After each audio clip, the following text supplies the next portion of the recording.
आज कहाँ हैं वो लोग? क्यों नहीं सामने आते निकल के? क्यों पाकिस्तान मुर्दाबाद के नारे नहीं लगाते? क्यों पाकिस्तान के पुतले नहीं फूंकते? कौन सी दिक्कत आ रही है पुतले फूंकने में? सामने आए और पाकिस्तान के जगह जगह घर घर उसके मुर्दाबाद के नारे निकल गए, ताकि उसको पता लगे कि भारत का मुसलमान तुम्हारे खिलाफ कल भी था, है और रहेगा। देश की आज़ादी से लेकर के अब तक का ऐसा पहला शख्स, पहला इंसान है जिसने पैदल यात्रा की हो।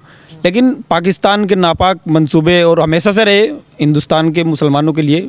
कुछ लोग थे जो उन्होंने अपने आप को स्थापित करने की कोशिश की, लेकिन भारत का मुसलमान ने उनको हमेशा नकारा है। नमस्कार, स्वागत है आप सभी का हेडलाइंस इंडिया न्यूज़ नेटवर्क में। मेरा नाम है सार्थक शर्मा। सिहाब जो कि केरल का रहने वाला है और हज यात्रा के लिए वो निकले थे और 2023 में उनकी हज यात्रा पैदल चलकर पूरी होनी थी, लेकिन वो भारत से तो आराम से निकल गए। भारत में उन्हें कोई दिक्कत नहीं हुई, कोई समस्या नहीं आई, तमाम लोगों ने उनका समर्थन किया और तमाम पुलिस वाले भी उनके साथ चले।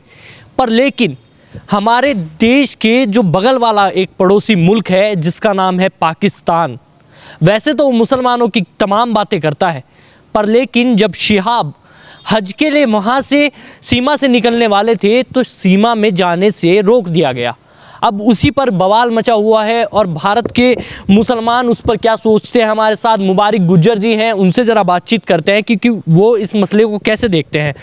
आप कैसे देखते हैं? एक हज तो एक ऐसी चीज़ है कि पवित्र चीज़ मानी जाती है मुसलमानों के लिए, पाकिस्तान भी मुसलमानों का है, पर कारण ये क्या हुआ कि उनको वहाँ जाने से रोक दिया गया? ऐसे पवित्र चीज़ में जाने के लिए भी रोक लगा दी जाती है क्या पाकिस्तान? देखिए, उसको दिक्कत क्या है? उसको दिक्कत भारत के मुसलमानों से है। वो चाहता है कि भारत के मुसलमान गिनीज बुक ऑफ वर्ल्ड में भारत के मुसलमान का नाम ना आए, क्योंकि देश की आज़ादी से लेकर के अब तक का ऐसा पहला शख्स, पहला इंसान है जिसने पैदल यात्रा की हो। लेकिन पाकिस्तान के नापाक मंसूबे और हमेशा से रहे हिंदुस्तान के मुसलमानों के लिए। कुछ लोग थे जो उन्होंने अपने आप को स्थापित करने की कोशिश की, लेकिन भारत का मुसलमान ने उनको हमेशा नकारा है।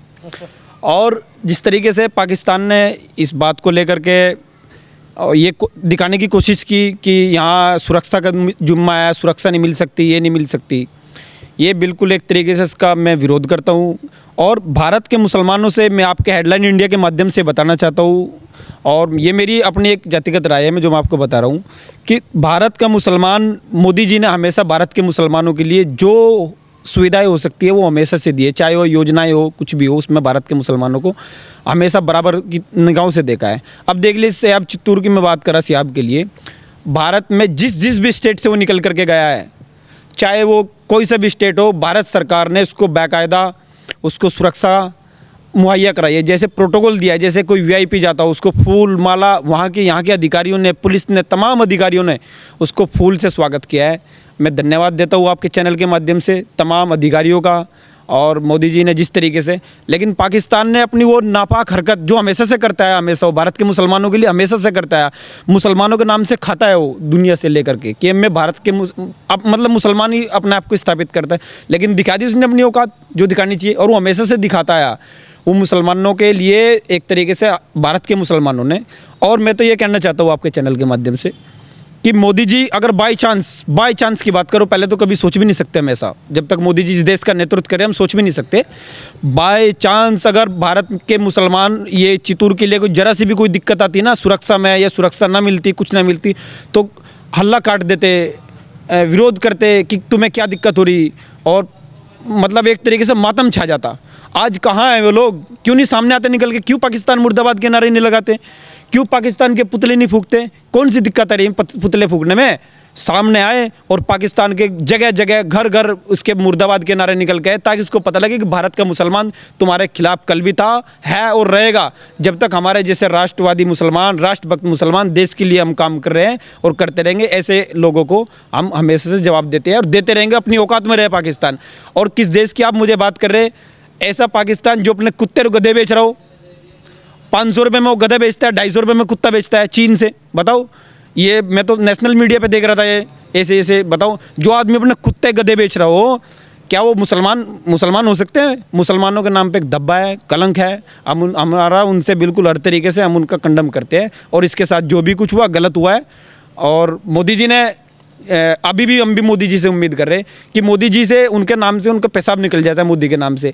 अब भी मोदी जी के दबाव में आकर के कोई ना कोई फैसला पाकिस्तान को लेना पड़ेगा, नहीं तो फिर मोदी जी बेटे भारतीय मुसलमान है, मोदी जी उनके लिए कुछ भी करेंगे, वो अपने औकात में आ जाए।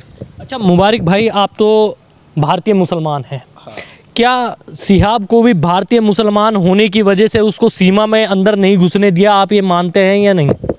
बिल्कुल, भारत के मुसलमानों के खिलाफ है पाकिस्तान। कोई मौका नहीं छोड़ा दुनिया में उन्होंने मुसलमानों को जलील करने का। इससे बड़ा जलील करने का कोई मौका होगा हमारे पास? कितना जलील उन्होंने भारत के मुसलमानों को किया, और भारत का मुसलमान चुप बैठ जाएगा? नहीं बैठना चाहिए मुसलमान को, भारत के मुसलमानों को चुप सामने आकर के पाकिस्तान के मुर्दाबाद के नारे, और पाकिस्तान को मतलब पूरे दुनिया में जलील करना चाहिए पाकिस्तान को। अच्छा अभी आपने देखा होगा जैसे पीएफआई पर पूरी तरीके से एक्शन हुआ था जब पुणे में बात हुई है सारी, जब पुणे में वहाँ पर 125 लोगों को पकड़ लिया गया तो वहाँ पर पाकिस्तान जिंदाबाद के नारे लगे। आखिर वो लोग कौन हैं जो पाकिस्तान जिंदाबाद के नारे लगाते हैं, और पाकिस्तान की अगर जो बात करें तो वो एक मुस्लिम को इतने पवित्र स्थान पर नहीं जाने देता? मैं कहता हूँ पीएफआई एक आतंकवादी संगठन है। यहाँ के जो युवा है, जो यूथ है, जो देश का भविष्य का निर्माण कर सकता है, उसमें जहर घोलने का काम पीएफआई कर रहा। उनके जो मैन जो इसको पीएफआई को चलाता है, पाकिस्तान से उसको फंडिंग होगी, वो पाकिस्तान के नारे नहीं बोलेंगे तो किसके नारे बोलेंगे? पाकिस्तान और मुस्लिम कई ऐसे देश है जो उनको खाने को दे रहे, वो तो पाकिस्तान के नारे बोलेगा, किसके नारे बोलेगा? और मैं कहता हूँ पीएफआई को हमेशा के लिए बैन कर देना चाहिए इसी संगठन को। जो हमारे नबी हजूर सल्लल्लाहु अलैहि वसल्लम जिसकी उम्र, उन्होंने पत्थर खाए हैं, उन्होंने हर तरीके से सहन किया है। उन्होंने तो नहीं सिखाया किसी को तुम हथियार रखो, उन्होंने तो नहीं कहा कि तुम दूसरे भाई से लड़ो, उन्होंने तो नहीं कहा। उन्होंने तो प्रेम और इज्जत से जीना सिखाया है, ये नहीं कहा कि तुम अपने हाथों में हथियार हो। गलत इस्लाम। और जो आदमी, आपके चैनल से फिर माध्यम से मैं कहना चाहता हूँ, जो आदमी पीएफआई को बैन होना इस्लाम पे खतरा बता रहा है, इस्लाम को खतरा बता रहा है, मैं कहना चाहता हूँ पीएफआई का इस्लाम से कोई लेना देना नहीं है। इस्लाम पीएफआई को सपोर्ट नहीं करता। इस्लाम में कहीं ही नहीं कि पीएफआई जैसे संगठन को सपोर्ट करो, बताओ कहाँ है ऐसा? लेकिन कुछ लोग आज इसको इस्लाम से जोड़ करके बैठ गए कि पीएफआई बैन हुई तो कहीं ना कहीं इस्लाम के ऊपर, इस्लाम का इससे क्या लेना देना है मुझे बताओ कम से कम। जो आदमी इसका चेयरमैन हो, एक वक्त की नमाज नहीं पढ़ता और मुसलमानों को अपने बताते कि हम तो मुसलमान। असल में मैं आपको बताऊं, ये लोग आरएसएस से डराते हैं और मुसलमानों के बीच में जाते हैं तो आरएसएस का डर ही दिखाते हैं और उसको साफ कहते हैं कि हमें आरएसएस की तरह एक शाखा। आरएसएस तो वो संगठन है जो पिछले आज़ादी से लेकर आज तक, मैं मुसलमान हूँ, भारतीय मुसलमान हूँ, राष्ट्रवादी मुसलमान हूँ, मैं कह रहा हूँ आरएसएस वो संगठन है जिसका आज तक किसी भी उसमें देश के विरोध कोई एक सबूत सामने नहीं आया। इसके हजारों सबूत है। बैन नहीं कर देना चाहिए तो क्या कर देना चाहिए ऐसे संगठन को?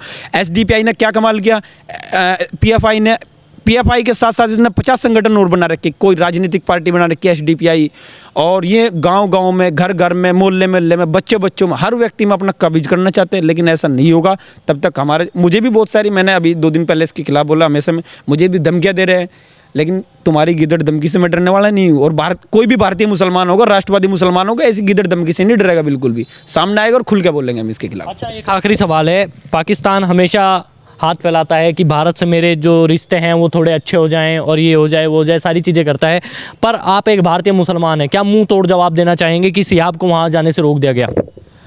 देखिए अभी जब से देश आज़ाद हुआ तब से लेकर के और आज तक मैं आपको बता देना चाहता हूँ कि कोई मौका ऐसा नहीं छोड़ा जो उन्होंने हमारे ऊपर हमला करने में हर तरीके से। लेकिन जैसी भारतीय जनता पार्टी की सरकार आई और भारत के प्रधानमंत्री मोदी जी बने, उन्होंने उस दिन, उनकी अकल उस दिन ठिकाने आ गई थी कि अब मोदी जी के हाथ में देश आ गया, क्योंकि मुसलमानों को डराया गया यहाँ कि मोदी जी आएंगे तो तुम्हें यहाँ से भेज दिया जाएगा, तुम्हारे साथ ये होगा वो होगा।